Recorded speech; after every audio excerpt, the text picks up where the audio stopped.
We've all done it, bought the most beautiful fabric and then found it an absolute nightmare to sew with.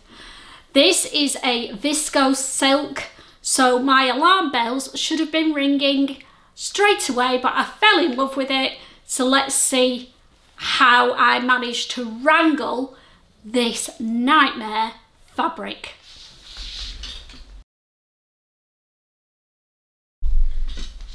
Hi there, I'm Christine the Gemini Stitcher and welcome to my sewing space.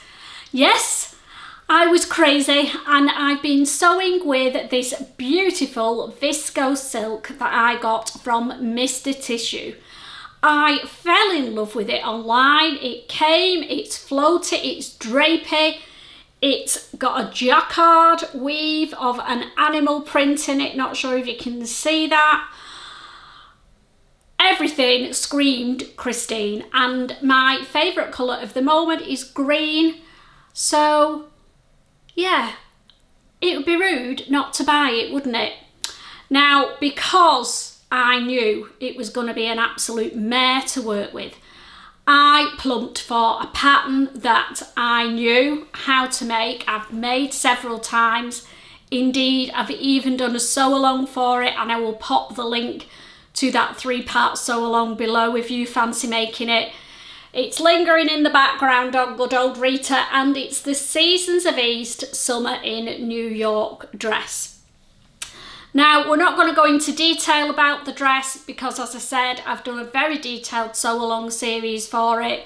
So if you want to make this dress, pop back and watch that. But today we're talking about this nightmare fabric and how I hopefully managed to bring it under control.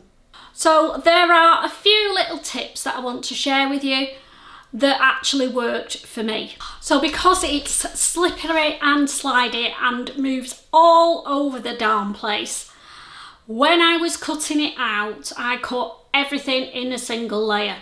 It was just easier because when it was touching itself, it slid around even more. So I did it all in the single layer, and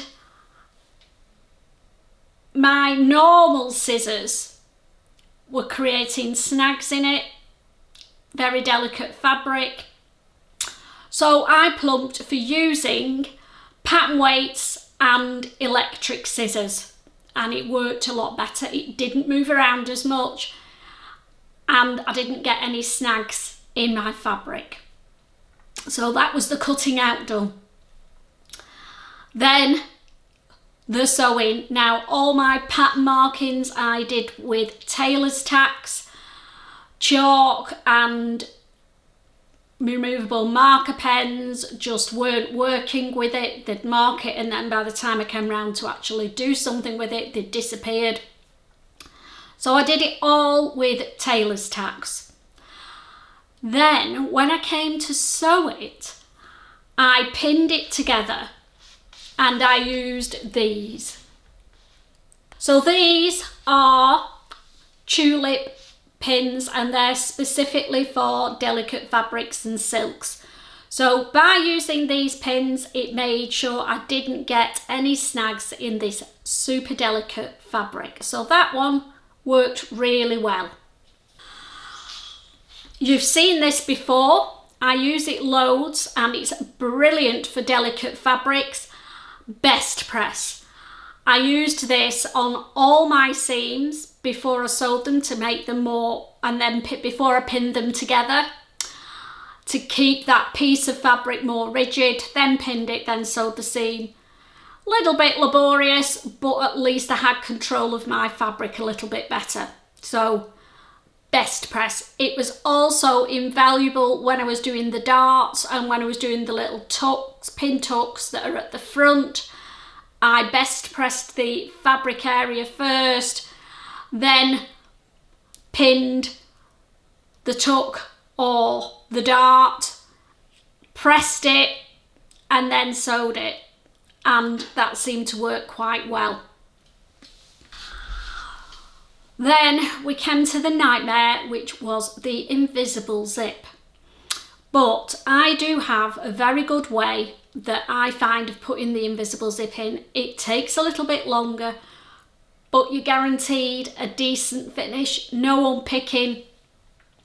And one of the things that I do use is interface the seams with small strips of woven interfacing where the zip is going to go. And again, if you want to see a full tutorial of that, it's in the Seasons of East sew-alongs. So interface your invisible zip seams. And the last thing that I used were Microtex needles. So Microtex needles are a sharper needle and they're a finer point needle, and they're perfect for fine viscoses and obviously silk fabrics. They'll stop any snagging. If you're using one and it does start snagging, it might be that your needle actually needs changing. So always make sure you put a fresh Microtex needle in when you're sewing with fine fabrics.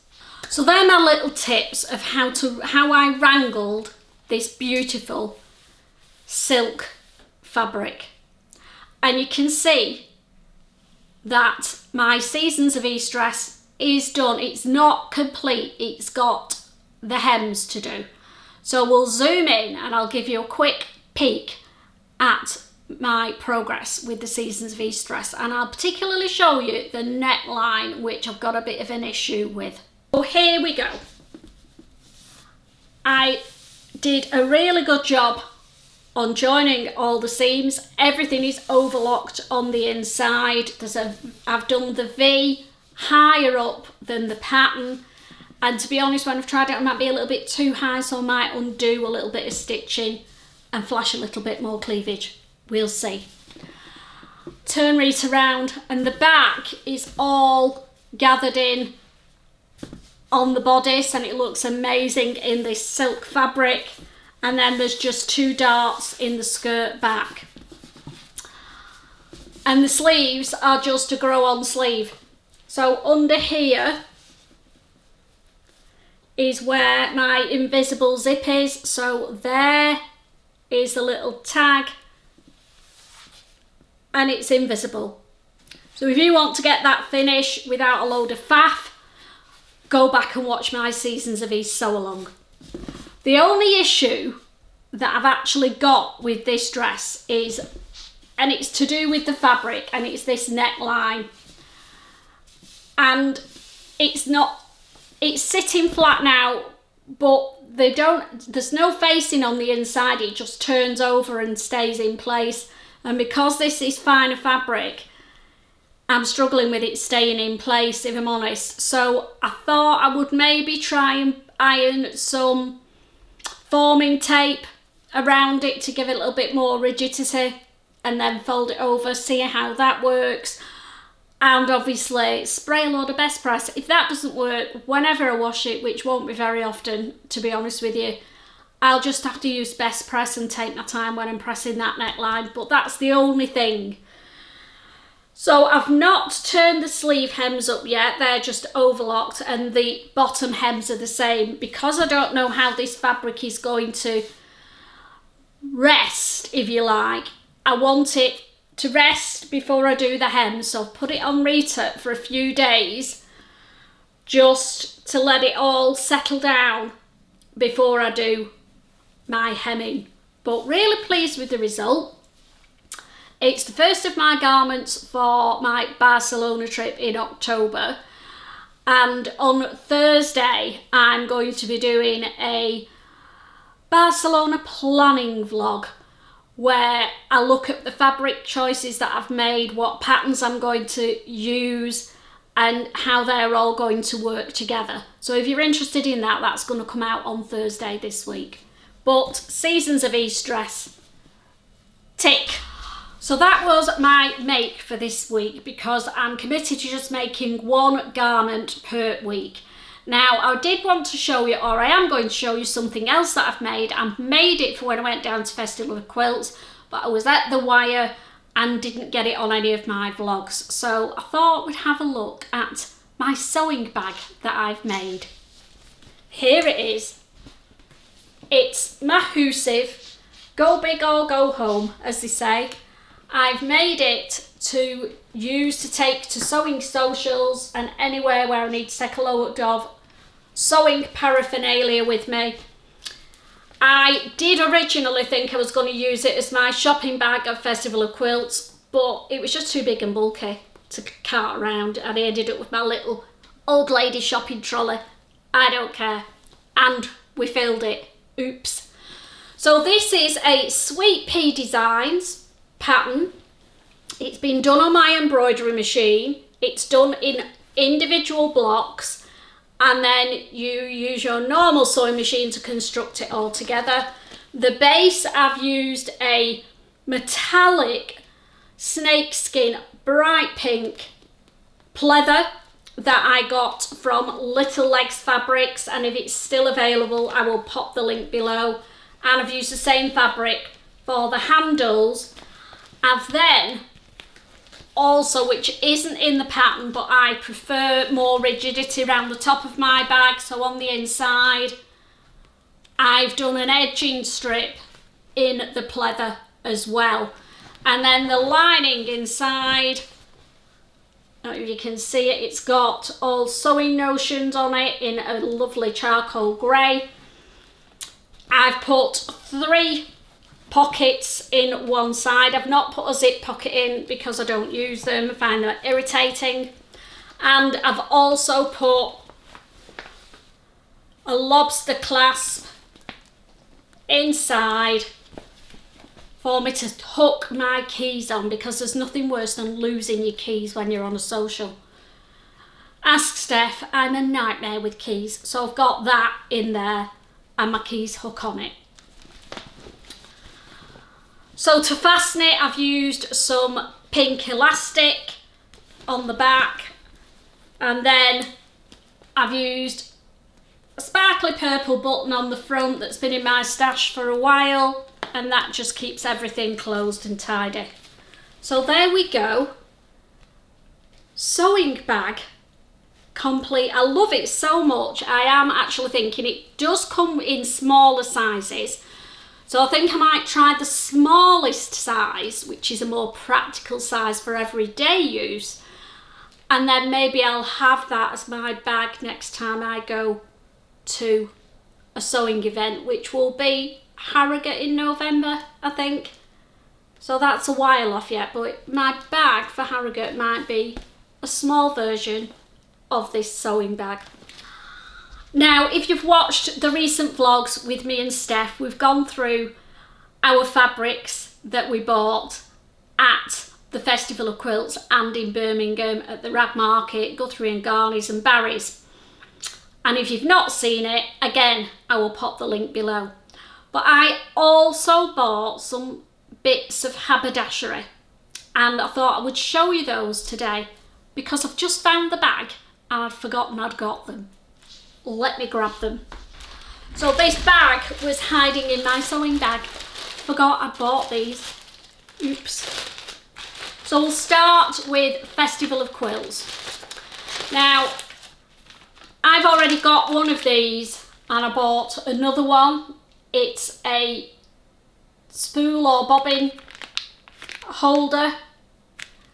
It's actually called a bobbin ring, and the slot inside the circle. Now, I only have one of them, and because I do embroidery, I've got ones with embroidery thread and ones with normal thread all on the same thing. So I thought I'll get myself another one and then I can keep them separate.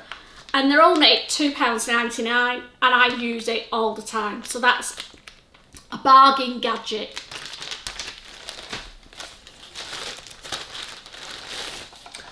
I also got myself some new pattern weights, £9.99 from Quilted Bear, and these ones have got all sewing notions on them. I have a set of 6. I like them in these little tins, but when I'm cutting a lot out with my electric scissors, I use the pattern weights, and I could have done with a few more, so I've got myself another set.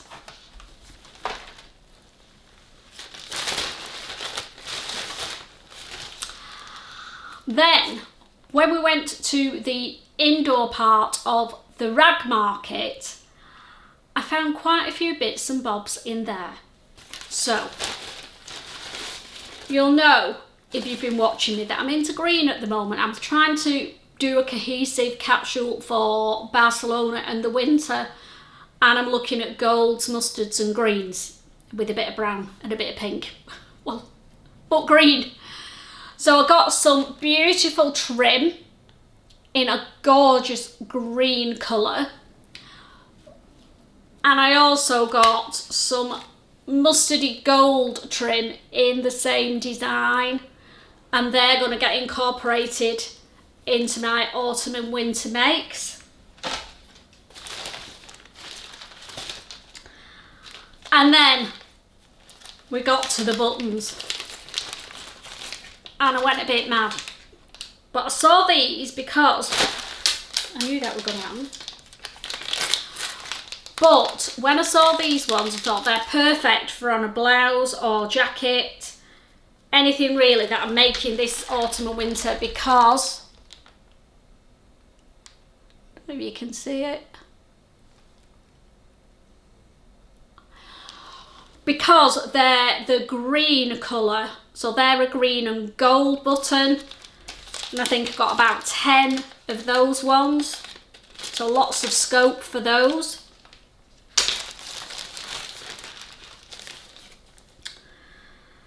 Then I got these white and gold buttons.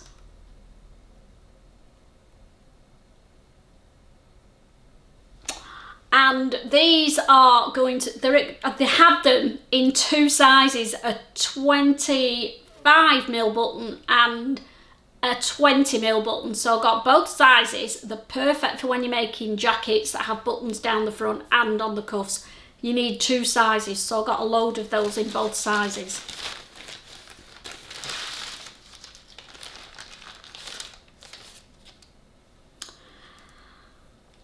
And then the last button that I got, again with my autumn winter sewing in mind, was this one.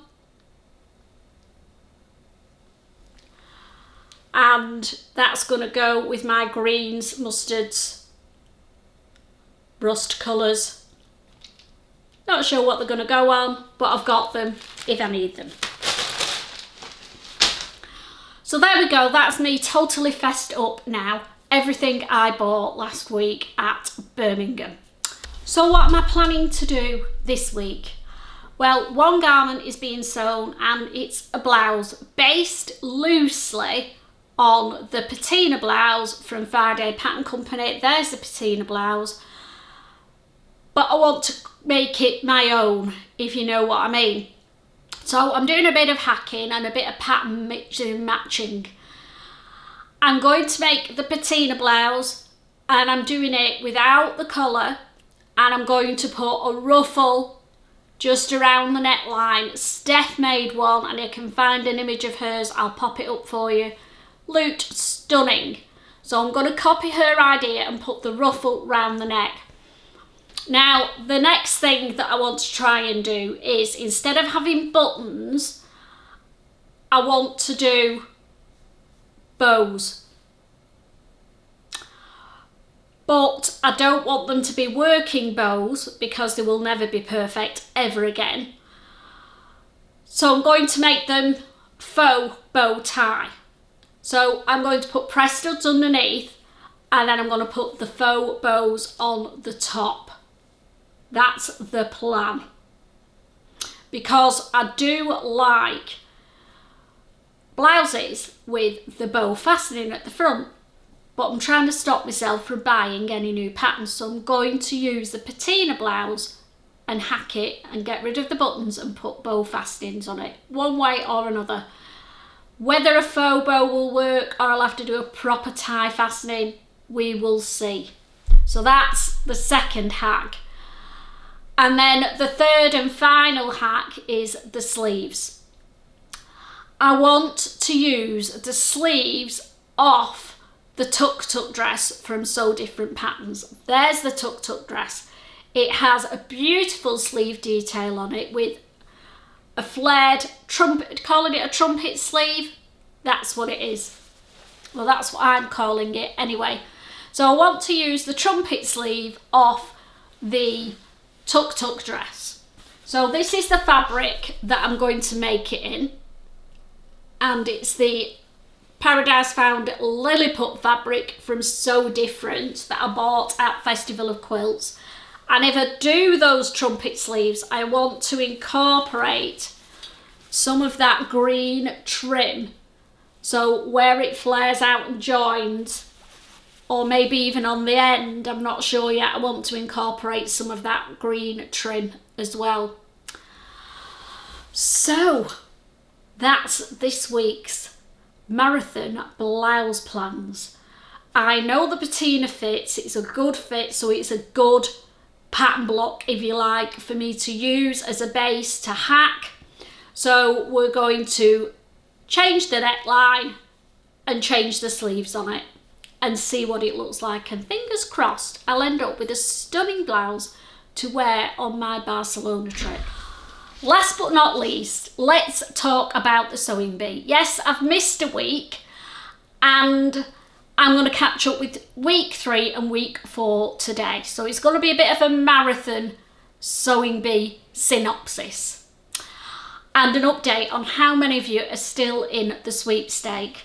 Week 3 was Designer Icon Week. Oh, absolutely loved this week. So much inspiration.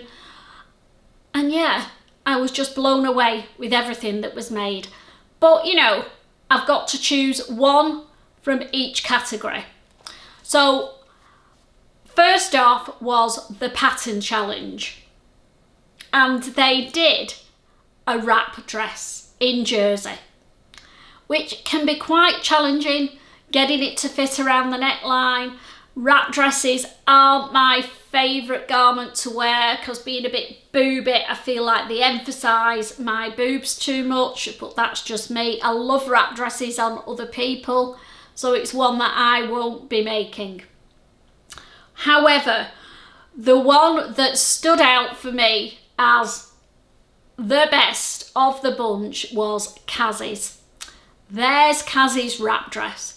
Now, if anybody wants to use that fabric, I'm sure you already know that it's a Minerva exclusive fabric and you can get it on their website if they haven't sold out of it after that episode. But I loved Kazzy's dress. It was perfect. Now, strangely, Patrick and Esme agreed with me on this one, so I must have got something right. And well deserved, so well done Kaz on that one. That dress was beautiful.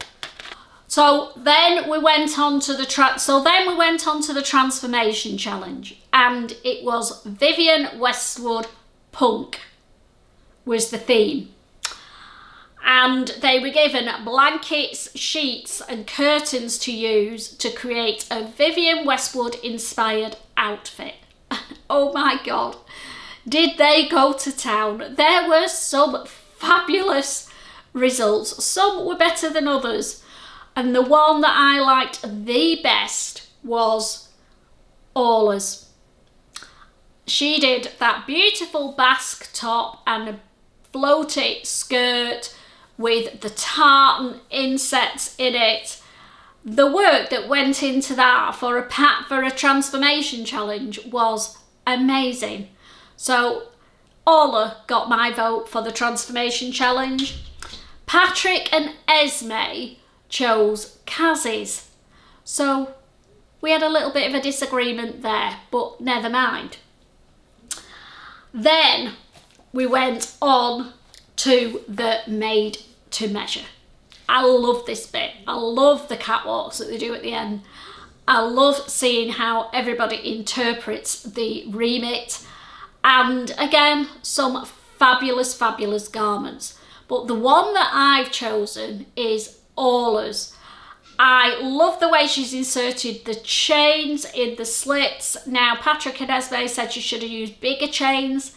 I disagree. I think it was very subtle, very, very wearable.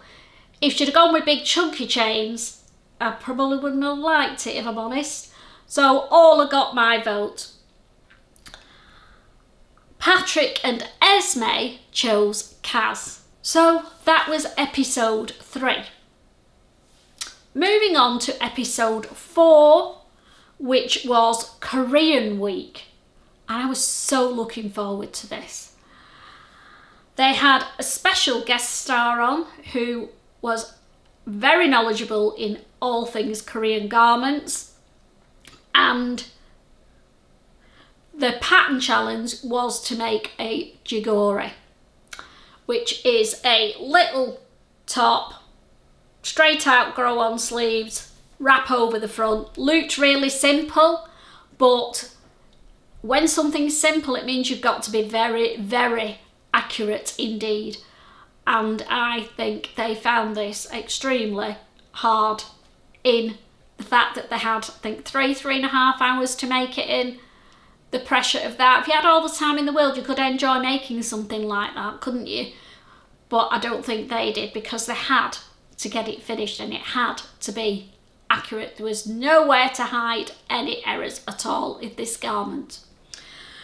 So, my choice for the jigori pattern challenge was Yasmin. I loved her choice of colours. Her sewing was very, very accurate indeed. It looked pristine to me. So Yasmin got my vote. Patrick and Esme chose Kit. There's a little bit of a theme forming here, isn't it? I think they've got a little bit of a soft spot for our Kit. He does some amazing sewing, considering he's not been sewing very long. But I did prefer Yasmin's to Kit's. I think they got it the wrong way round, in my opinion. What do you think?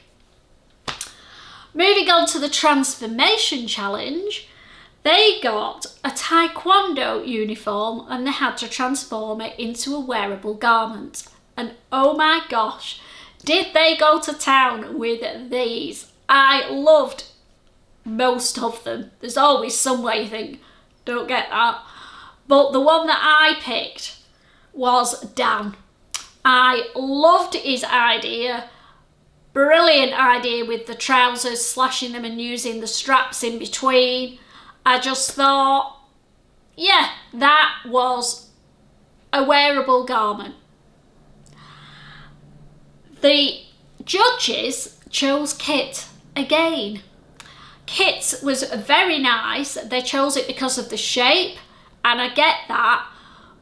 But the sewing in Kit's compared to Dan's, I thought was easier. Let me know what you think. But Kit won the transformation challenge. Made to measure, my favourite bit. Love a good catwalk. They had to make a Chuluk, I'm sorry if I'm saying that wrong, inspired garment. And yeah, there were some gorgeous, gorgeous results, as always. Now, controversially for me, I chose Gainer for this one. It was a very wearable garment, and the guest judge did say that he could see that selling well in Korea, which is a real compliment, Gainer. Well done to you. The judges chose Kaz. And yeah, Kaz's was pretty darn amazing. But again, I'm not sure that I would wear it, so that's why I chose Gainer, for a precision of sewing, how smart it looked and how very, very wearable. So there we go, week 4 done. Now, obviously, we've lost 2 more people, or 2 more contestants out of our sweep. And on week 3, Glendora went, and this week, Novello went as well. We're going to miss Novello. Well, I am. I'm going to miss all her hats. She's so inspiring about hats. It's something I never wear, and I might start getting into. I think you've got to be very confident to wear a hat, and I just feel ridiculous when I wear them. Let me know if you wear hats and what sort of hats you think I could get away with. So I've totted it up and we've still got 22 people in the draw for the desk tidy pincushion that I'm going to make for somebody. So there's 22 of you still in the running. So there we go, another fun sewing week in the Gemini Stitches sewing space. I hope you've enjoyed, I hope you found some inspiration. All the links to everything that I've mentioned will be in the description below. Let me know if you're enjoying the sewing bee. Do you agree with who I've picked, and do you agree with who's left the programme so far? So another episode tomorrow evening and I cannot wait. I will see you all on Thursday when I'm going to go through my Barcelona sewing plans. So if that's something you're interested in, how I'm going to create a city break capsule that works so I don't have to take a huge case full of clothes, then join me on Thursday. If not, I will see you next Monday for more Makes and Plans shenanigans. Take care, guys.